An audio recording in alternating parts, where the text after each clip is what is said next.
જય ગૌ માતા। તો મિત્રો જણાવતા ખૂબ આનંદ થાય છે કે જીવદયાનો વગડો એટલે કે લોકફાળાથી ચાલતું જીવદયાનો વગડો ગૌશાળા છત્રાલય। તો મિત્રો અહીંયા ભાઈ શ્રી રતનપુરા તો મિત્રો રતનપુરાથી આવ્યા છે 4 પેટી ગોળ ગૌ માતા અથવા કે બીમાર ગૌ માતા અથવા ઘણા બધા જીવો અહીંયા સેવા થાય છે, તો તેના માટે 4 પેટી આ ભાઈ શ્રી દાન કરે છે। તો મિત્રો તમારો પરિચય આપી દો। મારું ગામ છે રતનપુરા, મારું નામ છે નાઈ વિશાલ। મારી વાઈફને શ્વાસની તકલીફથી અટેક આવેલું હતું, તો એના લીધે કરીએ છીએ। તો મિત્રો એમને બીમાર ગૌ માતા અથવા ઘણા બધા જીવો માટે એમને 4 પેટી ગોળ એમને દાન કર્યું છે। તો મિત્રો એમના વાઈફ એટલે કે અમારી બેનને ભગવાન દ્વારકાવાળો એમની આત્માને શાંતિ આપે એવી અમે ગૌ ભક્તો પ્રાર્થના કરી।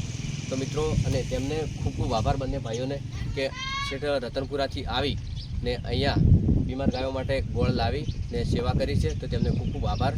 જય દ્વારકાધીશ, જય ગૌ માતા।